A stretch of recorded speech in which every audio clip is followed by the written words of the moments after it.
সবাই বলে ভালো কাজ করলে ভালো ফল পাওয়া যায়, কিন্তু বাস্তব জীবনে দেখা যায় ভালো মানুষগুলোই সবচেয়ে বেশি কষ্ট পায় আর খারাপ মানুষগুলোই সবচেয়ে বেশি সুখে থাকে।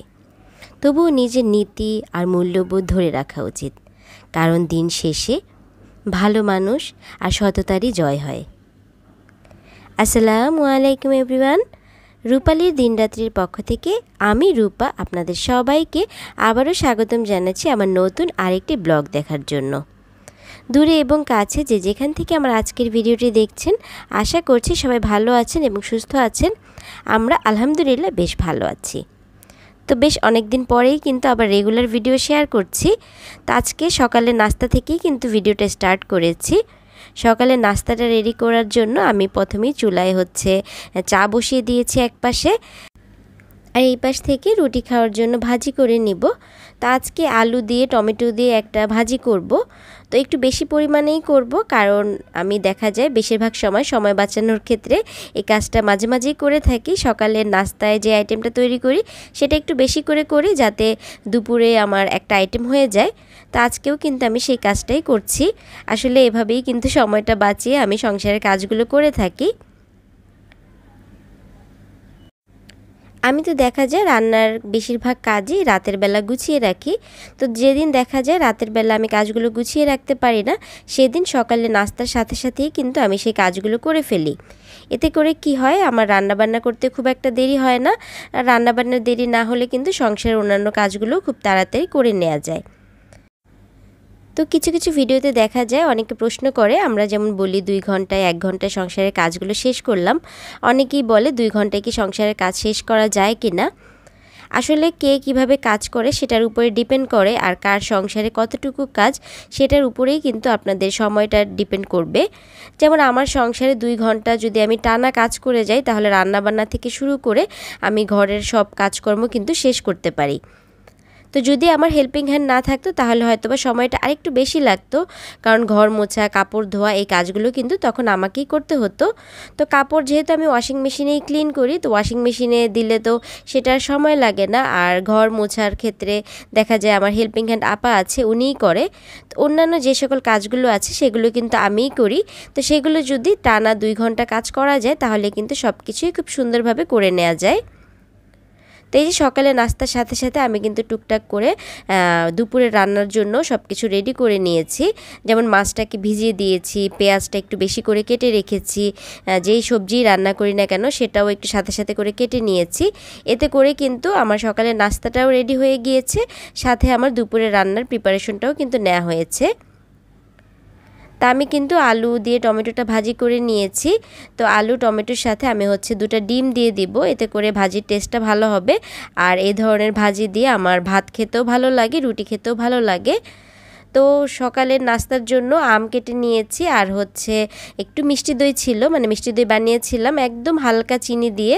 তো এই দইটা খেতে আমার ভালো লাগে, হালকা মিষ্টি, কিন্তু অতিরিক্ত মিষ্টি হলে সেই দইটা খেতে খুব একটা আমার কাছে ভালো লাগে না। তো দইটাও সাথে নিয়ে নিয়েছি। আর আমার বাবা পরোটা খেতে চেয়েছিল, তো আমার ঘরে এখন পরোটা বানানো নেই, আর এখন বানাতে ইচ্ছাও করছে না। তো রুটি বানানো ছিল, সেটাকেই আমি হালকা করে একটু তেল দিয়ে ভেজে দিয়েছি। তো এই যে ছোট্ট কড়াইটা, এই কড়াইটা না কিছুদিন আগে কিনেছি। মানে দেখা যায় 2 জন মানুষের রান্না খুব অল্প স্বল্প মাঝে মাঝে রান্না করতে হয়। তো বড় কড়াই রান্না করলে মানে জিনিসটা ধুতেও বেশি সময় লাগে। তো এই ছোট্ট কড়াইটা কিনেছি, খুবই কিউট লেগেছে আমার কাছে। তো কড়াইটাতে রান্না করেও ভীষণ রকমের মজা পাচ্ছি। মানে দেখা যাচ্ছে ছোট মাছ বা এই ধরনের ভাজি, আরামের কোনো তরকারি এটাতে খুব সহজে সুন্দরভাবে রান্না করে নেওয়া যায়। তো এই যে নাস্তাটা রেডি হয়ে গেল। এখন 2 জনের জন্য আমি সুন্দর করে সাজিয়ে নিয়েছি, কিন্তু 2 জন আর একসাথে নাস্তা করতে পারিনি। তো আর আমার বাবা নাস্তা করে অফিসে চলে গিয়েছে, তারপরে আমাকে আমার নাস্তাটা একা একাই করতে হয়েছে। তো চিন্তা করলাম আর টেবিলে নিয়ে না যাই, রান্নাঘরে বসি নাস্তাটা কমপ্লিট করে ফেলি। আরহামকেও কিন্তু এক ফাঁকে খাইয়ে দিয়েছি, এর জন্যই আমি আর আরহামের বাবা একসাথে নাস্তাটা করতে পারিনি। তো আজকে এর জন্যই চা বানিয়ে আমি ফ্লাক্সে রেখে দিয়েছিলাম, কারণ দেখা যায় কি নাস্তা খেতে খেতে চাটা ঠান্ডা হয়ে যায় অনেক সময়, যদি চাটা আমি আগে বানিয়ে রাখি। তো চাটা আগে বানানো থাকলে কি হয়, আমার আর খুব একটা টেনশন হয় না। ঘুম থেকে উঠে যদি চাটা বানিয়ে আমি ফ্লাক্সে ভরে রাখি, তাহলে আরহামের বাবা যখন খুশি তখনই হচ্ছে নাস্তা খেয়ে চাটা খেতে পারে। আমার এই কিচেন কাউন্টারটা এত বেশি ক্লিন রাখি, তারপরেও যেন কোথা থেকে পিঁপড়া চলে আসে আমি জানি না। তো কিছুদিন পরপরই দেখা যায় একটু পিঁপড়ার ওষুধ দেই, কিন্তু তারপরেও কিভাবে যেন পিঁপড়া লাইন ধরে আসতেই থাকে।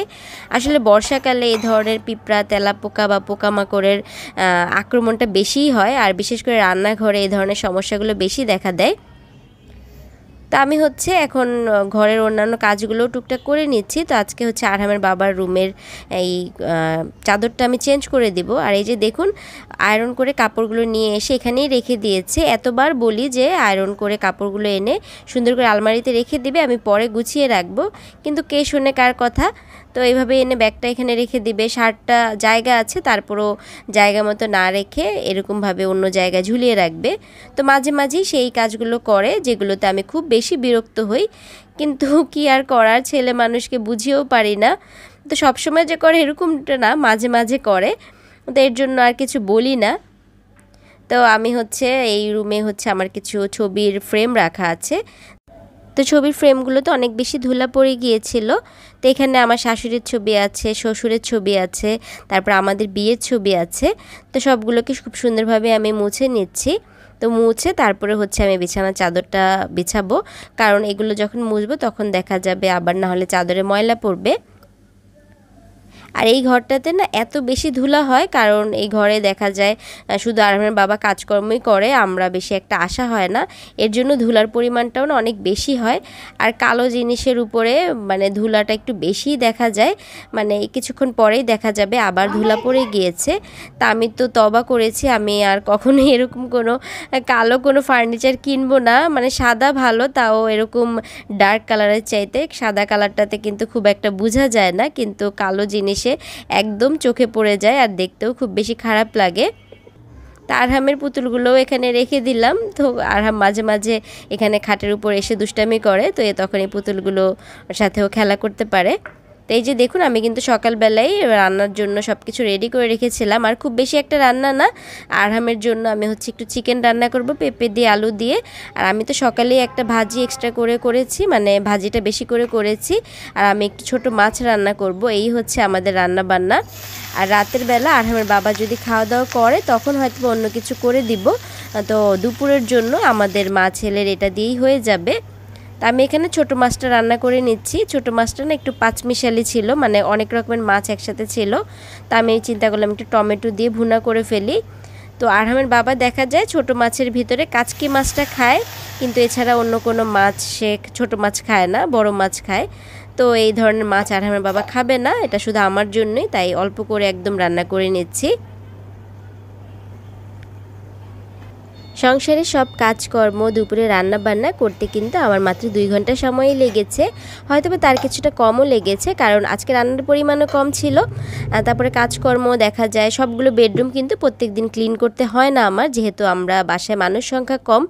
এর জন্য আমি বলছি আসলে সবার কাজের ধরন একরকম না, কাজের পরিমাণটা একরকম থাকে না। তো এর জন্য হয়তোবা কারো কম বেশি সময় লাগতেই পারে। এতে করে কিন্তু আমরা আরেকজনের উপর প্রশ্ন করতে পারি না যে আসলেই কি 1 ঘন্টায় বা 2 ঘন্টায় সংসারের কাজকর্মগুলো করা যায় কি না। আমার সংসারে করা যায়, তাই আমি আপনাদের সাথে শেয়ার করছি। হয়তো বা আপনাদের সংসার যদি অনেক বেশি বড় হয়, অনেক বেশি সদস্য সংখ্যা হয়, সেই ক্ষেত্রে কিন্তু 2 ঘন্টায় আপনারা কাজ হয়তো বা কমপ্লিট করতে পারবেন না, কারণ রান্নাবান্না বেশি থাকবে, ঘর বেশি নোংরা হবে, ঘরের কাজের পরিমাণটা বেশি থাকবে, সেই ক্ষেত্রে কিন্তু সময়টা একটু বেশি লাগবেই। তো এই যে দেখুন, মশলাটাকে খুব সুন্দর করে কষিয়ে আমি হচ্ছে তারপরে ছোটো মাছটা দিয়ে দিয়েছি। আর ওই যে সকালে যে নাস্তা করেছিলাম অর্ধেকটা করতে পেরেছিলাম, আর হচ্ছে দইটা রয়ে গিয়েছিল, তো সেটা আমি খেতে খেতে কিন্তু অনেকটা সময় হয়ে গিয়েছে। তো রান্নার ফাঁকে এক ফাঁকে আমি হচ্ছে দইটাও খেয়ে নিয়েছি। তো দইটাতে দেখলাম একদম পানি উঠে গিয়েছে। তো এরকম পানি উঠে গেলে আমার দই খেতে একদমই ভালো লাগে না। আচ্ছা, আমার গত ভিডিওতে আমি কোরবানির মাংস সংরক্ষণ করার যে পদ্ধতিটা দেখিয়েছিলাম, তো সেখানে একজন আপু কমেন্ট করেছিলেন যে এই মাংস খেলে আপনারা বাঁচবেন কি না, মানে বেঁচে থাকবেন তো। কারণ আমি তেলের মানে গরুর যে চর্বিটা, সেই চর্বিটা গলিয়েই কিন্তু মাংসটা ভেজে রেখেছিলাম। তো আমি সেই আপুকে কমেন্ট করে জানিয়ে উত্তরও দিয়েছি। তারপরও যদি অনেকের প্রশ্ন থাকতে পারে যে আসলে এই মাংস খাওয়া কতটা মানে স্বাস্থ্যের জন্য ভালো হবে কি না।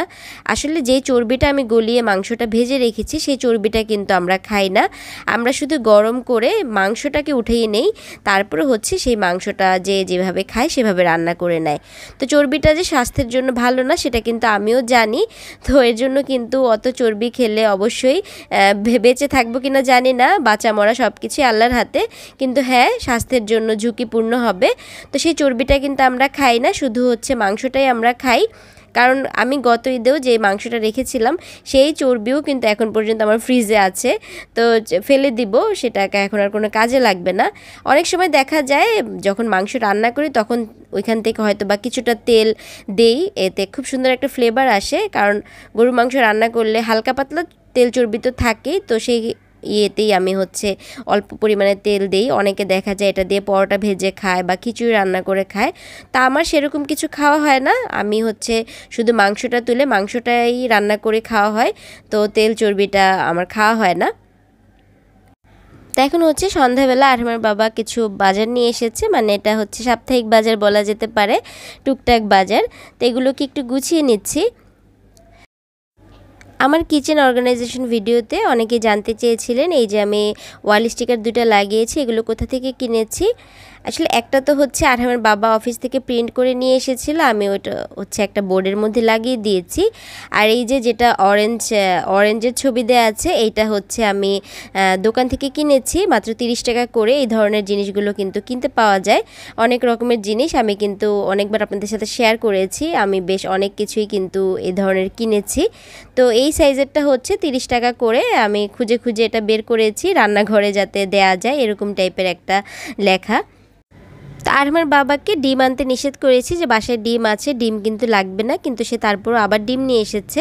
তো সে মাঝে মাঝে এরকম করে, কিছু জিনিস থাকতে থাকতে আবার নিয়ে আসে, বলল যে ডিমের দাম আবার বেড়ে যাবে কবে ঠিক নেই, এর জন্য একটু এক্সট্রা করে নিয়ে এসে রাখলাম।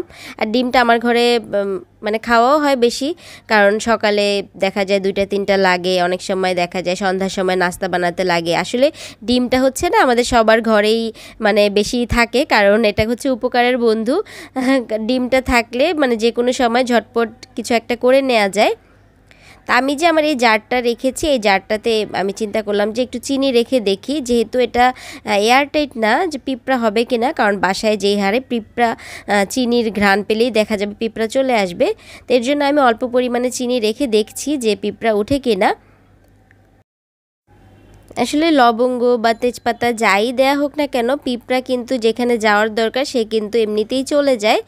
তো চিনি দেখা যায় আমি 2-3টা জারেই রাখি, তো বেশি পরিমাণে একটা বড় জারে রাখি আর ছোট ছোট করে 2 জায়গায় রাখি, দেখা যায় চায়ের জন্য একটা জায়গা থেকে নিতে সুবিধা হয় বা অন্যান্য আইটেম করতে। তো এরকমভাবেই কিন্তু প্রত্যেকটা জিনিস গুছিয়ে রাখা হয়। আসলে সংসারের কোন জিনিসটা কোথায় রাখতে হবে, কিভাবে গুছিয়ে রাখতে হবে, এটা কিন্তু সংসারের বউ ছাড়া কেউ করতে পারবে না। তো সংসার যে চালায় সেই জানে। তো আজকের মতো এখান থেকেই বিদায় নিচ্ছি, সবাই ভালো থাকবেন, সুস্থ থাকবেন, দেখা হবে পরবর্তী ভিডিওতে। আল্লাহ হাফিজ, আসসালামু আলাইকুম।